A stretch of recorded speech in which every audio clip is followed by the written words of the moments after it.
신명기 21장의 말씀은 하나님의 백성들이 약속의 땅에 들어가면 직면하게 되는 다양한 상황들에서 어떻게 하면, 어떻게 행동하면, 어떻게 말하면 하나님의 거룩한 백성으로 살아갈 수 있는지 성결 규례들을 기록했습니다.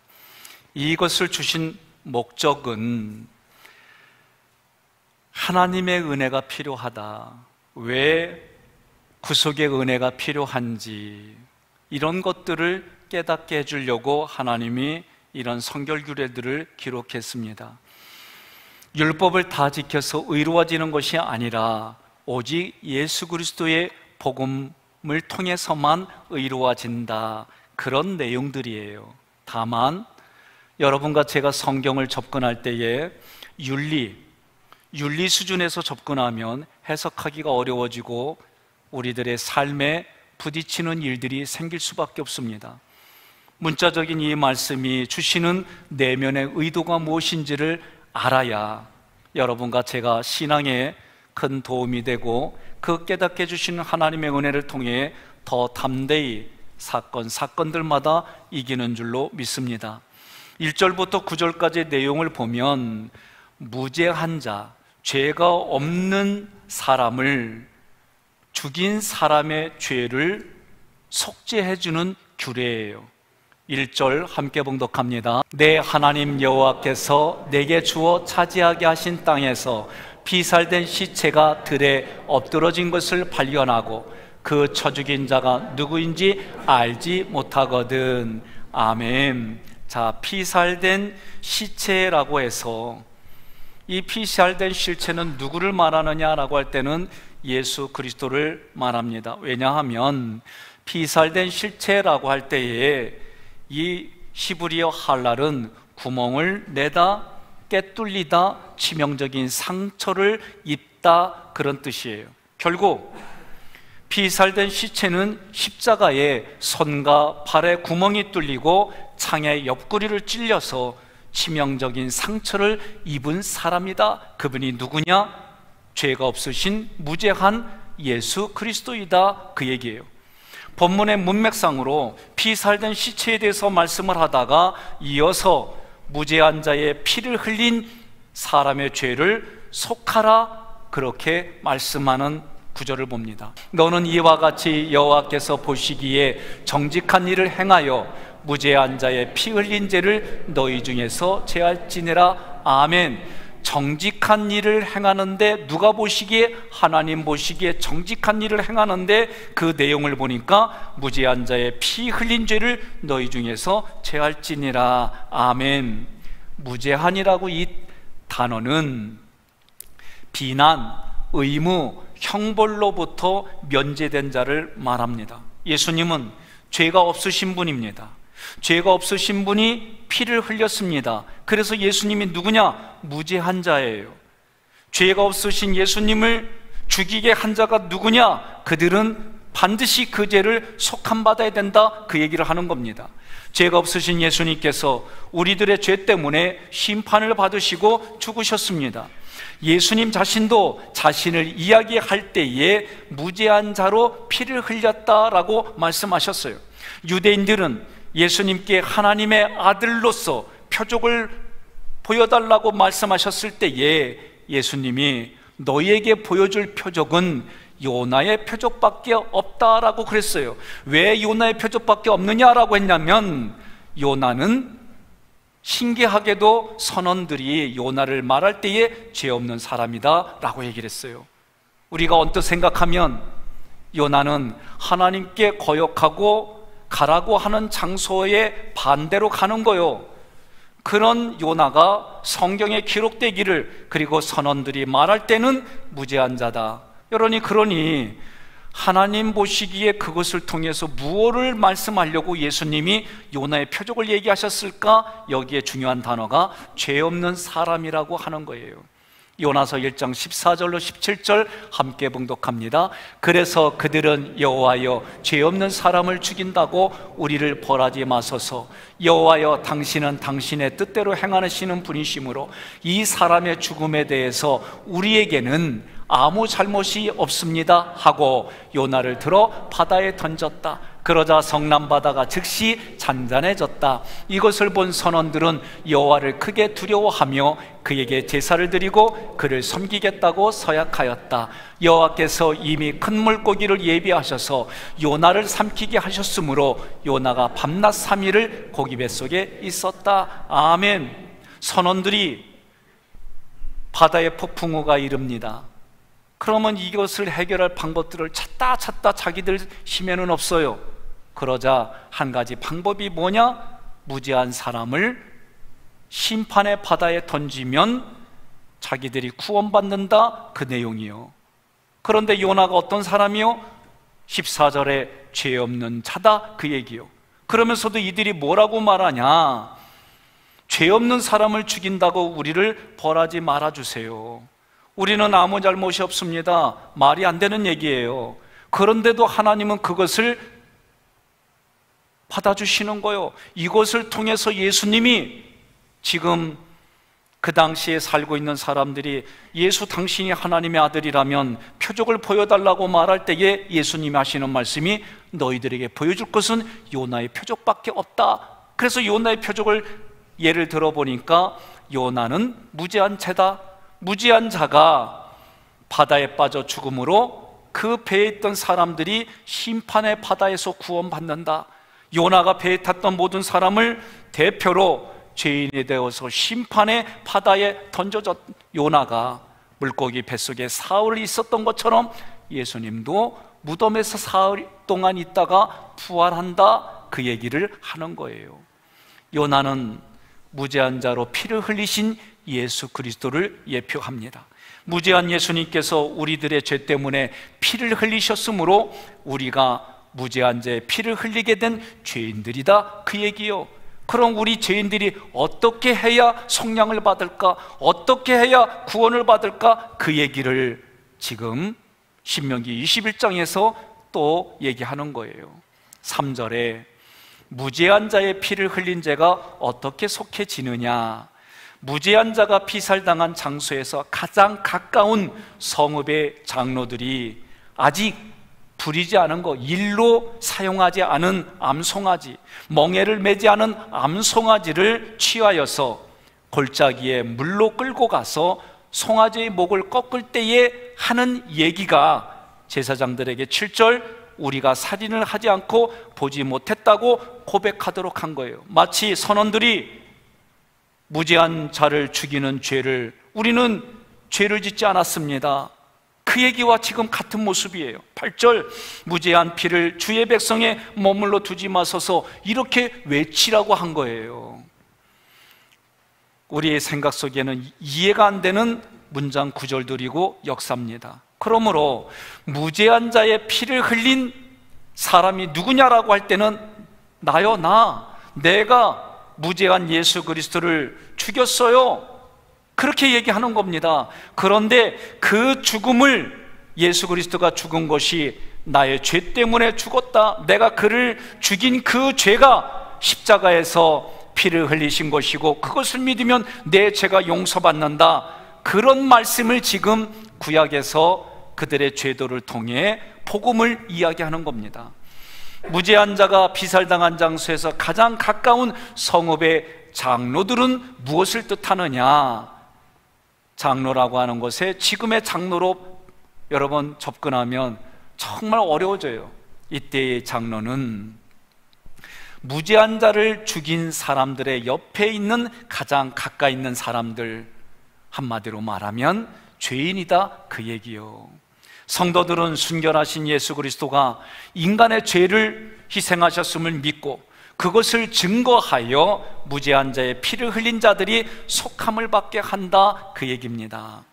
여러분, 오늘 말씀이 참 어려워요. 특히 자기의 생각이 가득한 사람들이 이런 말씀들을 전할 때에 이 내면에서 부딪혀요. 옆에 분한테 이럽시다. 눈은 감아도 귀는 열으세요, 그러세요. 네? 제가 참 우리 교회 특징들을 보니까 좀 어렵고 내 생각이 이해가 안 되면 일단 눈을 감어. 그래서 저는 그거를 가만히 보니까 귀로만 다 듣겠다라고 하는데 가끔 고개가 그 말에 맞아. 끄떡이는데 내가 보니까 잠자는 걸로 안 보겠다 이거예요. 나는 알아들으시기 바랍니다. 성도들이 쉽게 말하면 지금 신명기 21장에서는 무죄한 자, 죄가 없는 사람을 죽인 자가 누구냐라고 할 때 그게 나다라고 얘기하는 거예요. 예수님을 죽인 자가 누구냐라고 할 때 나다 그 얘기요. 이 얘기는 다른 말로 말하면 내 죄를 위해서 대신 십자가에 달려 돌아가셨습니다 라고 하는 표현인 거예요. 이 표현이 여러분과 저의 표현이 되기를 주님의 이름으로 축원합니다. 그러면 성도들이 무죄한 피를 흘린 죄를 사하는 역할이 있는 거예요. 이게 참 신기해요. 내가 그런 사람이라는 걸 깨달았고 나의 죄를 용서해 주신 것을 깨달으면, 그러면 예수 믿지 않는 사람은 다른 말로 말하면 죄가 없으신 예수님을 죽인 사람들이에요. 이 얘기를 다른 말로 말하면 예수 믿지 않아서 죽는 거예요. 이게 성경이 말하는 거예요. 그러면 에스겔서 22장 30절로 31절 여러분 교독합니다. 이 땅을 이하여 성을 쌓으며 성 무너진 데를 막아서서 나로 하여금 멸하지 못하게 할 사람을 내가 그 가운데에서 찾다가 찾지 못하였으므로.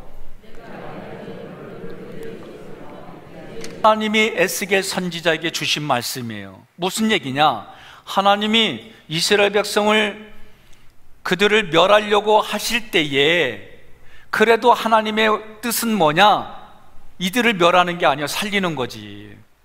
그래서 살릴 수 있는 방법은 뭐냐? 이들의 죄를 위해서 대신 하나님 앞에 중보자가 필요하다 이거예요. 그래서 31절에 뭐라고 그래요? 나로 하여금 멸하지 못하게 할 사람을 내가 그 가운데서 찾다가 찾지 못하였으므로. 한마디로 말하면 중보자가 없기 때문에 그 얘기입니다. 이스라엘 백성들이 멸망한 것은 패역함이 아니라 패역한 백성과 하나님 사이를 중보할 중보자가 없기 때문에 그들이 망했다는 거예요. 여러분, 박수를 치면은요 이 소리가 나요.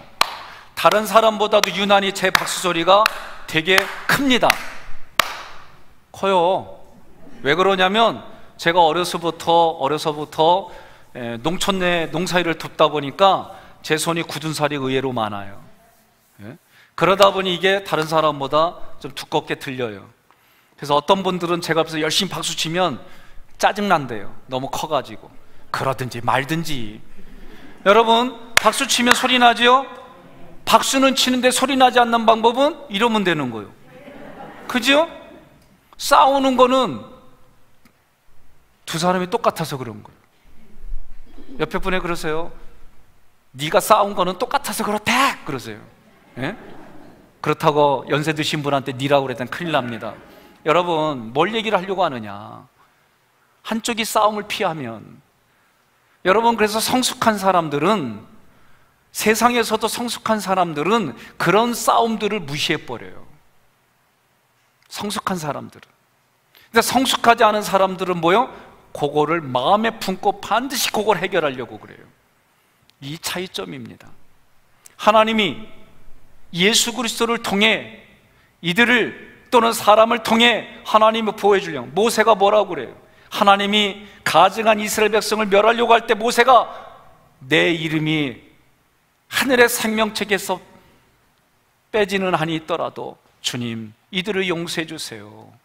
이 모습이 신약의 예수님의 모습이고, 이 모습이 옆에 분한테 그러세요. 이 모습이 당신의 모습이요 그러세요. 아니 왜 나만 보고 멀뚱멀뚱하게 쳐다봐요? 예? 그렇게 봐주고 말하는 것도 용기가 있어야 되는 거예요.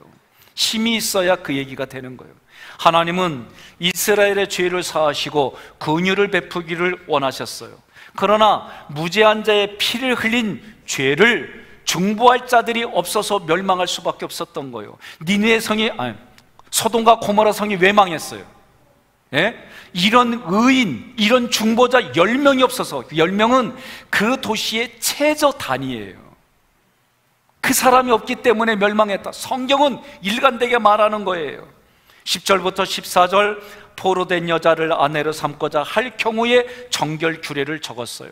10절, 11절 함께 봉독합니다. 내가 나가서 적군과 싸울 때에 내 하나님 여호와께서 그들을 내 손에 넘기심으로 내가 그들을 사로잡은 후에 내가 만일 그 포로 중에 아리따운 여자를 보고 그에게 연연하여 아내를 삼고자 하거든. 아멘. 여기서 연연하다라는 단어는 서로 사랑하여 강하게 달라붙다 그 얘기예요. 이게 연연하다 그 뜻이에요. 그러면 포로로 잡은 여인은, 진짜 우리가 전쟁에서 포로로 잡은 여인은 오늘날 내가 살아가는 삶에서 그렇게 해석하면 안 돼요. 포로를 잡은 여인은 한마디로 말하면 택함을 받은 하나님의 백성이에요. 우리가 어디에 포로가 됐습니까? 세상의 포로가 됐어요. 죄의 포로가 됐어요. 그 포로를 하나님이 싸워서 이기시고 하나님이 데리고 온 거예요. 이게 택함을 받은 하나님의 백성을 전쟁에서 포로로 잡혀있는 아리따운 여자를 데리고 왔다 그 얘기입니다. 전쟁에서 포로로 얻은 여인을 사랑하여 마음이 그를 향하여 있어서 서로 사랑으로 달라붙었어요. 하나님은 포로된 여자와 같은 나를 사랑하셔서 절대로 포기할 수 없다라고 말씀하는 거예요. 옆에 분에게 이렇게 말씀하겠습니다. 하나님은 당신을 최고의 걸작품으로 보시고 당신을 포기하지 않습니다. 그렇게 고백하겠습니다.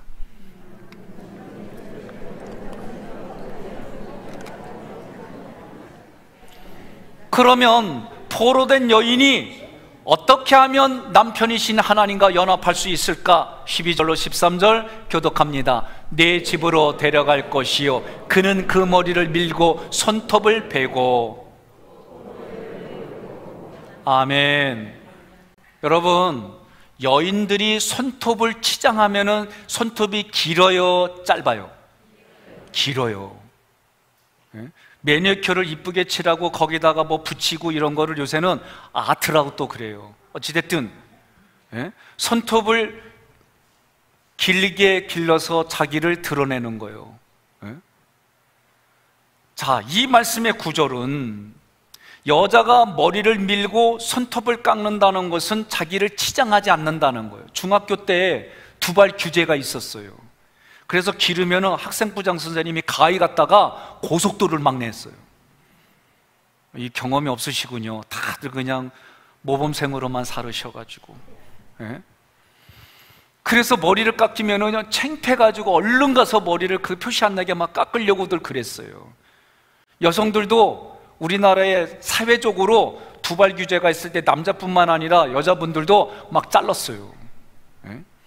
자, 성경에서 머리를 밀고 손톱을 깎는다는 것은 나를 드러내지 않는다는 거예요. 자기를 치장하지 않는다는 거예요. 이 모습이 고린도전서 11장 5절로 6절 함께 봉독합니다. 무릇 여자로서 머리에 쓴 것을 벗고 기도나 예언을 하는 자는 그 머리를 욕되게 하는 것이니 이는 머리를 민 것과 다름이 없음이라. 만일 여자가 머리를 가리지 않거든 깎을 것이요 만일 깎거나 미는 것이 여자에게 부끄러움이 되거든 가릴지니라. 아멘.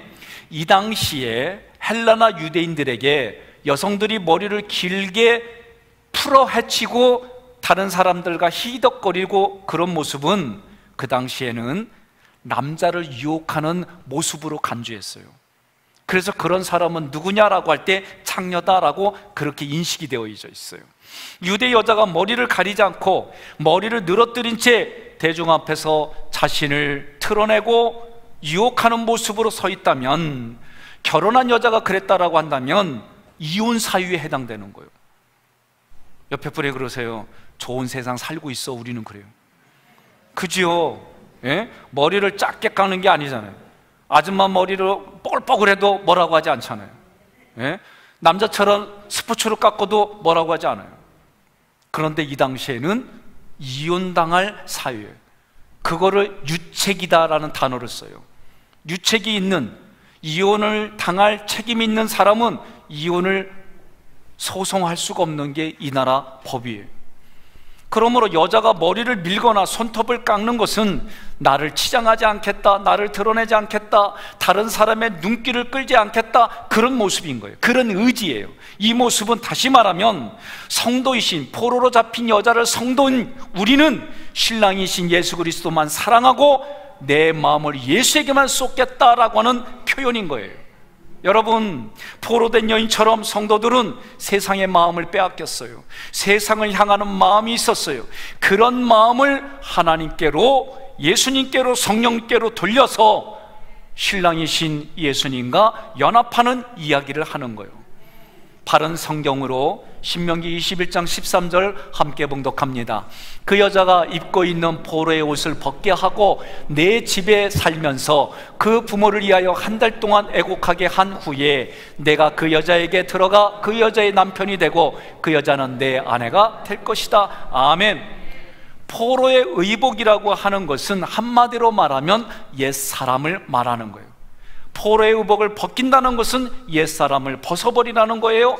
포로의 옷은 한마디로 말하면 나를 드러내는 행위의 옷이요, 율법을 지키는 옷이요, 이제는 그 나를 드러내고 율법을 지키는 옷을 벗어내고 예수 그리스도가 마련해 주신 의의 옷을 입겠다, 그 얘기입니다. 이것이 구원받은 성도들의 마땅한 도리예요. 이것이 죄와 사단에게 포로되었던 우리가 오직 주님과 연합할 수 있는 길이라는 거예요. 13절에 그 부모를 위하여 한 달 동안 애곡하라고 그랬어요. 한 달 동안 애곡하는 분 계셔요? 힘들어요. 저는 어렸을 때 시골에 참 구성지게 하는 분이 있어요. 애고 애고 애고 애고. 아유, 난 이게 그때는 뭔지 몰랐는데 점점 이런 게 그냥 이렇게 가슴에서 그냥 녹아져요. 이제 저도 그 나이가 됐나 봐요. 자, 부모를 위해 애곡한다, 히브리어로는 바카라는 단어인데 한마디로 통회한다, 그런 뜻이에요. 하나님께 마음을 들이지 못하고 세상을 향했던 나의 언행을 하나님 앞에 통회하겠다, 회개하겠다, 그 얘기예요. 여러분, 그 다음에 쓰여진 문장을 보면 14절 함께 봉독합니다. 그 후에 내가 그를 기뻐하지 아니하거든 그의 마음대로 가게 하고 결코 돈을 받고 팔지 말지라. 내가 그를 역보했은즉 종으로 여기지 말지니라. 아멘. 무슨 뜻이냐? 포로로 되었던 여인을 내가 데리고 와서 아내로까지 맞았는데, 그 아내로 맞아서 기뻐했는데 14절에서는 그 사람을 기뻐하지 않은 거예요. 왜 기뻐하지 않을까? 에스겔서 16장 15절로 16절 함께 봉독합니다. 그러나 내가 내 화려함을 믿고 내 명성을 가지고 행음하되 지나가는 모든 자와 더불어 음란을 많이 행함으로 내 몸이 그들의 것이 되도다. 내가 내 의복을 가지고 너를 위하여 각색으로 산당을 꾸미고 거기에서 행음하였나니 이런 일은 전무후무하니라. 아멘. 중요한 단어가 뭐예요? 행음했다는 거예요. 행음했기 때문에 하나님이 기뻐하지 않는다는 거예요. 마찬가지로 이 말씀은 구속받았어요. 구원받았어요. 하나님이 우리를 구원해 주셨어요. 그런데 우리를 기뻐하지 않아요. 왜? 구원받은 성도들이 행음하기 때문에 라고 말하는 거예요. 행음했다는 것은 남편 되신 하나님보다도 더 깊이, 남편 되신 하나님보다도 더 사랑하는 거, 귀중하게 여기는 거, 그것이 행음의 삶이다 라고 말하는 거예요. 하나님이 뭐라고 그래요? 너는 마음과 뜻과 정성을 다하여 주 너의 하나님을 사랑하라, 그 얘기하는 거예요. 그런데 마음과 뜻과 힘을 다하여 하나님을 사랑하는 것이 아니라 하나님보다도 더 사랑하는 것이 내 마음에 있다는 거예요. 우리 부모님들이, 내 자녀들이 얼마나 마음과 정성을 쏟아서 키웠어요. 근데 어머님들이 되게 마음 아파하는 게 뭐냐면, 그렇게 키웠는데, 수십 년을 그렇게 키웠는데, 어떤 경우는 몇 달, 어떤 경우는 몇 년 만난 여인한테 마음이 다 뺏겨져가지고, 에휴, 키워도 소용없지, 이런 얘기 제가 많이 들었어요. 그런데요, 우리 인생이 다 그래요. 그러니 무슨 마음이요? 하나님을 사랑하는 마음으로, 자녀를 낳으면 그 자녀가 부모가 되어서 내 곁을 떠나는 거지. 그 마음을 갖지 않으면 내가 너를 어떻게 키웠는데, 내가 너를 어떻게 키웠는데, 그러면서 원망하면서 산다니까요. 부모가 되어서 너희 인생, 너희가 살아가는 거지. 그렇게 여러분 보내줄 줄 알아야 돼요. 오늘날 남편이신 하나님보다 세상을 더 사랑하는 것, 남편이신 하나님보다 재물을, 남편이신 하나님보다 자녀들을 이렇게 내 마음이 빼앗기면 하나님이 그것을 기뻐하지 않는다는 거예요. 자, 14절, 하나님께서 기뻐하지 않게 되었을지라도 돈을 받고 팔거나 종으로 여기지 말라고 했어요. 이 얘기는 하나님이 나를 구원해 주셨어요. 그래서 하나님 앞에 범죄했다고 마귀에게 다시 팔거나 마귀의 종노릇하게 내버려 두지는 않는다는 말씀이요. 믿으시면 아멘 하시기를 바랍니다.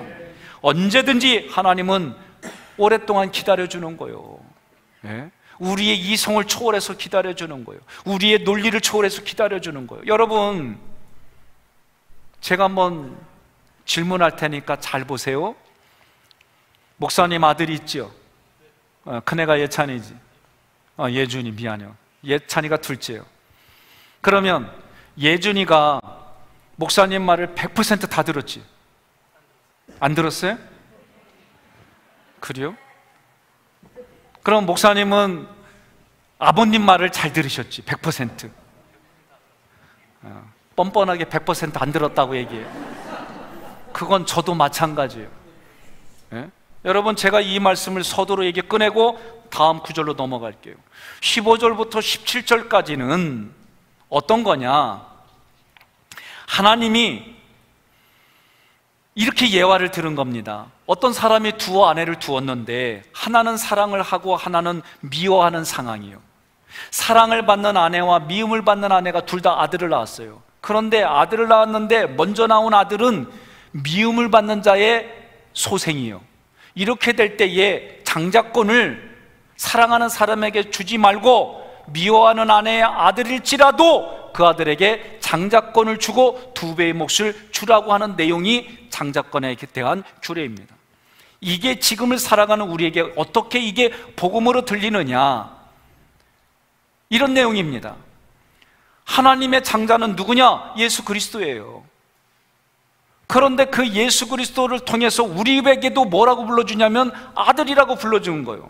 예수를 믿으면 여러분과 저는 하나님의 장자로 봐주는 거예요. 이게 하나님의 법칙이에요. 그래서 예수님만큼 우리에게도 똑같은 아들로, 양자이지만 아들로 은혜를 베풀어 주는 거예요. 그런데도 하나님 우리를 뭐라고 부르느냐? 아들이라고 부르는 거예요. 장자라고 불러주는 거예요. 그러면 장자는 예수 그리스도의 피로 죄 씻음 받은 자들이 하나님의 장자가 되는 거예요. 출애굽할 때에 장자를 위해서 다 피를 발랐어요. 그래서 하나님이 피 바른 자가 누구냐? 나의 장자다, 내 것이다 라고 말씀하셨어요. 하나님은 절대로 차별하지 말라, 그리고 그들에게 2배의 몫을 주었어요. 오늘 살아가는 우리들에게도 하나님의 2배의 몫이 뭐냐? 하나님을 믿는 특권과 복을 주셨어요. 우리에게 2배의 기업을 주셨어요. 여러분, 그래서 성경에는 장자권이 대단히 중요하다고 가르쳐 주는 거예요. 그런데 장자에서는 장자의 명분을 소홀히 여겨서 야곱의 팥죽하고 바꿨어요. 결국 장자권이 누구에게 넘어갔어요? 야곱에게 넘어갔어요. 여러분, 야곱의 장자 르우벤도 야곱의 또 다른 부인 서모 비라와 통간하여 장자권을 빼앗겼어요. 다윗의 장남 암논은 이복 동생 다말과 간음을 통해서 장자권을 빼앗겼어요. 하나님이 장자권을 빼앗긴 사람들의 모습을 보면 한마디로 하나님이 주신 특권과 축복을 누리지 못하는 모습인 거예요. 자, 성경은 하나님이 죽이셨다라는 표현이 많아요. 하나님께서 엘리 제사장의 2 아들을 죽이셨어요. 사울과 그 아들까지 죽이셨어요. 다른 불로 분향한 나답과 아비후를 죽이셨어요. 자, 이들 모두는 한마디로 수명을 다하지 못하고 죽었어요. 이들은 누구였느냐? 하나님의 말씀을 맡은 자였어요. 말씀대로 살지 못했어요. 말씀을 바르게 전달하지 못했어요. 하나님께서 말씀을 맡은 자에게는 더 엄격하게 책임을 물으신다고 말씀하셨어요. 이들 모두가 장자이면서도 특권을 누리지 못하고 죽은 자들입니다. 예수를 믿음으로 구원을 받았지만 왜 우리가 특권을 누리지 못하고 복스러운 삶을 살지 못하느냐? 한마디로 장자의 특권을 누리지 못하는 이유가 뭐냐? 성경은 한마디로 죄다라고 말하는 거예요. 고린도전서 6장 9절로 10절 함께 봉독합니다. 불의한 자가 하나님의 나라를 유업으로 받지 못할 줄을 알지 못하느냐? 미혹을 받지 말라. 음행하는 자나 우상 숭배하는 자나 간음하는 자나 탐색하는 자나 남색하는 자나 도적이나 탐욕을 부리는 자나 술 취하는 자나 모욕하는 자나 속여 빼앗는 자들은 하나님의 나라를 유업으로 받지 못하리라. 아멘. 하나님의 나라를 유업으로 받지 못하는 자가 누구냐? 불의한 자인데, 불의한 자는 미혹을 당하는 자요, 음행하는 자요, 우상숭배하는 자요 라고 열거했어요. 여러분, 신천지, 이단 신천지가 여러분들을 미혹해서 데리고 가면 나는 미혹당했어요 해도 미혹당한 자도 불의한 자라 하나님의 나라를 기업으로 받지 못한다는 거예요. 말씀을 받았습니다. 말씀을 알았습니다. 그러나 진리대로 살지 못하면 장자의 특권을 누리지 못한다. 구원을 받았을지라도 죄를 습관적으로 반복해서 죄를 지으면 예수 그리스도를 누리지 못한다라고 얘기하는 거예요. 세상에서 전혀 선한 영향력을 주지 못합니다. 불행하게 사는 거예요. 예수 이름으로 구원받았지만 불행하게 사는 인생이 되는 거예요. 자, 18절로 21절에 완악하고 패역한 아들에 대한 징벌을 기록했어요. 18절에 완악하고 패역한 아들은 모습이 어떤 모습이냐? 부모의 말을 안 들어요. 부모가 책망을 해도 받아들이지 않아요. 이런 경우에 그의 부모가 패역한 아들을 성문으로 끌고 가서 성읍 장로들에게 나아가 그들에게 말하고 성읍의 모든 사람들은 패역한 아들을 돌로 쳐 죽이라는 거예요. 자, 조금 아까 제가 질문했어요. 예준이가 말 잘 듣느냐 했더니 안 듣는데, 그러면 안 들으면 어떻게 되는 거예요? 돌로 쳐 죽이려 했는데, 그러면 돌로 쳐 죽일 거예요? 안 죽인대. 그러면 이 말씀 안 지키는 거니까 여기는 지옥이네. 여러분, 구약의 많은 성경의 구절들을 지금 살아가는 내 삶의 윤리와 도덕으로 접근하면 이렇게 해석할 수밖에 없어요. 그러면 여러분 보십시오. 오늘날 자기 자녀가 말 안 듣는다고 여기 우리 장로님들한테 보내줘가지고 돌로 쳐 죽이라 그러면 여기 있는 많은 사람들이 다 돌로 쳐 죽이는데 동의하는 사람만 손 들어봐요. 참, 이게 그래서 만약에 다 손 들면은 민주주의의 원칙에 따라 다수에 따라, 여러분 모든 것에는 다 하자가 있어요. 모든 것에는 다 단점이 있어요. 이런 식으로 인생을 살면 다 망하는 인생밖에 안 됩니다. 그러면 말을 안 듣는 아들을 내어주어 돌에 맞아 죽게 하라는 말씀을 어떻게 해석해야 될까? 성읍의 장로들에게 내어주어 돌에 맞아 죽게 하라는 말씀의 뜻은 이렇게 해석해야 됩니다. 자, 에벤이라고 하는 것은 돌이라는 히브리어 단어예요. 유대인들에게 이 돌은 하나님 또는 하나님의 말씀을 상징하는 단어예요. 죽다라고 하는 히브리어 무트는 성도의 거룩한 죽음을 말해. 다른 말로 말하면 자기 부인이에요. 자기 부인이라고 하는 것은 아까 말한 포로의 옷을 벗는다라고 하는 개념과 다 같은 거예요. 완악하고 패역한 아들을 성읍의 장로들에게 데려가라고 하는 말은 말씀을 잘 가르쳐서 그 말씀이 완악하고 패역한 아들로 하여금 거룩한 죽음을 죽게 하여 온전하게 만들라, 이 얘기예요. 이 얘기를 신약으로 말하면 에베소서 4장 11절로 12절 말씀과 디모데후서 3장 16절고 17절의 말씀이에요.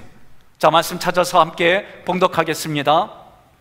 그가 어떤 사람은 사도로, 어떤 사람은 선지자로, 어떤 사람은 복음 전하는 자로, 어떤 사람은 목사와 교사로 삼으셨으니 이는 성도를 온전하게 하여 봉사 일을 하게 하며 그리스도의 몸을 세우려 하심이라.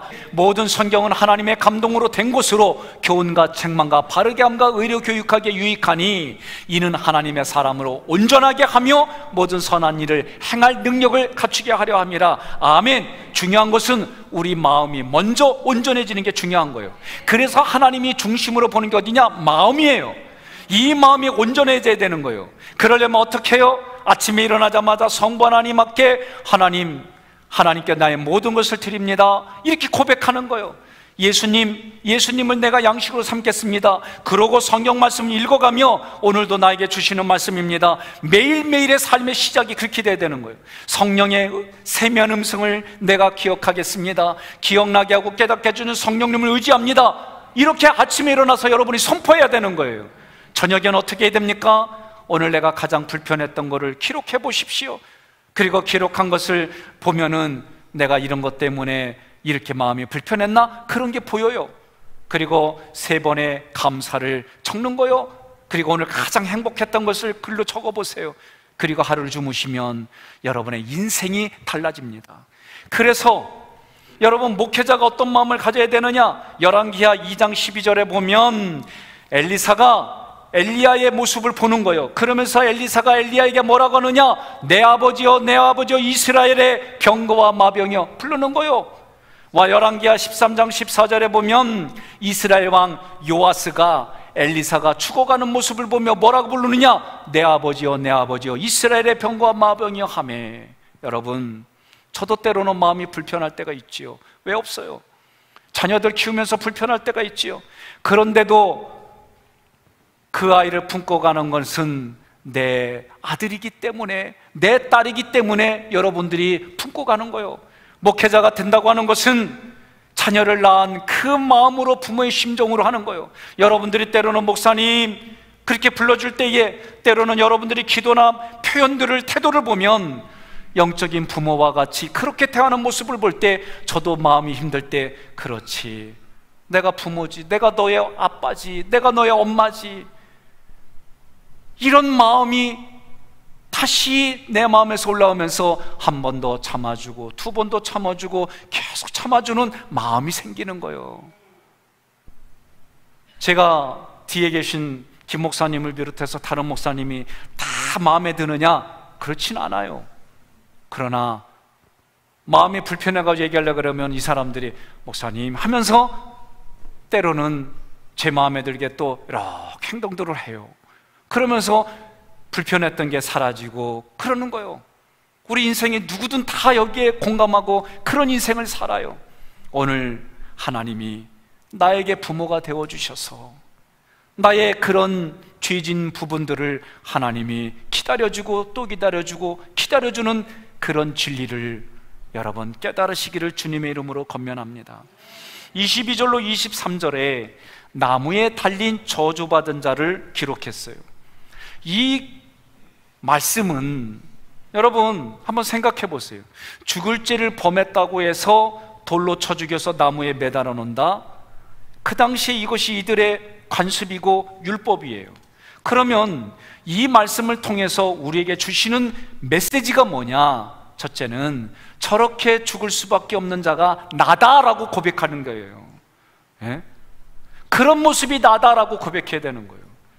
마스크를 써서 아멘인지 아닌지 알 수가 없지만 여러분, 진짜 그런 모습이 나는 죽을 수밖에 없다라고 고백할 줄 아는 게 나는 죄인입니다, 나는 죄수 중에 괴수입니다, 나는 죄인 중에 우두머리, 이런 고백들이 그 모습이 자기라는 걸 보았기 때문에 그런 거예요. 그러나 윤리와 도덕으로 접근하면 많은 사람들은 나는 윤리로 도덕으로 완벽해, 그런 사고를 가지고 있기 때문에 사람들을 하나님의 말씀 그대로 윤리적으로 정죄하는 거예요. 두 번째로는 죄 지은 인간은 다 저렇게 죽을 수밖에 없다라고 깨달는 거예요. 저 모습이 내 모습이고 죄를 지은 사람은 다 저렇게 죽을 수밖에 없다. 그런데 다 저렇게 죽을 수밖에 없는데 나를 대신해서, 죄인인 나를 대신해서 예수님이 대신 십자가의 저주의 장대에 매달려 죽으셨다. 이런 고백이 돼야 되는 거예요. 이 고백을 함과 동시에 자기에게 질문해야 될 게 뭐냐? 그런데 왜 계속해서 죄를 지어야 되니? 왜 계속해서 죄를 지어서 하나님이 장자권에게 주어주시는 그런 삶을 누리지 못하니? 라고 말할 수 있어야 되는 거예요. 여러분, 내가 죽을 수밖에 없습니다. 내가 죄 지어서 죽을 수밖에 없는데 하나님이 나를 구원해 주셨어요. 자, 앞부분에서 얘기한 거예요. 여러분과 저는 누구예요? 무지한 자를 피 흘린 죄인들이에요. 이것을 모르고 죽어가는 사람은 그 죄값을 당할 수밖에 없는 거예요. 그러나 이런 죄인에게 그 예수님이 무지한 죄가 내가 죽였지만 그분이 나의 죄를 죽어가면서 죽으면서 나의 죄를 다 가져가셨어. 이 진리를 가르쳐 주는 것이 여러분과 저의 살아가는 삶의 모든 것이다 라고 성경이 말하는 거예요. 그러니 여러분과 제가 할 수 있는 게 뭐예요? 평상시의 말씀과 기도의 훈련을 통해 사건이 있을 때마다 하나님이 주신 지혜로 그도 살리고 나도 살아나는 일들을 살아가는 거예요. 그게 왕같은 제사장이요 생명의 부양자다라고 성경이 말하는 거예요. 신앙은 내가 편하고 잘 될 때만 신앙이 아닙니다. 가장 어렵고 힘들 때에, 이제 점점 나라적으로 세계적으로 종말했다라고 하는 일들이 우리 생활에 이제 일상처럼 느껴질 때에 그 신앙은 빛과 같이 진주와 같이 바라게 될 겁니다. 진주는 조개 안에 고통과 아픔으로 쌓여져서 그것을 조개에서 내는 액으로 단단해지는 것이 진주가 된 것처럼 오늘 여러분들의 평상시의 신앙의 모습이 어려울 때 하나님의 지혜로 그 믿음이 빛과 같이 더 바랄 줄라 믿습니다.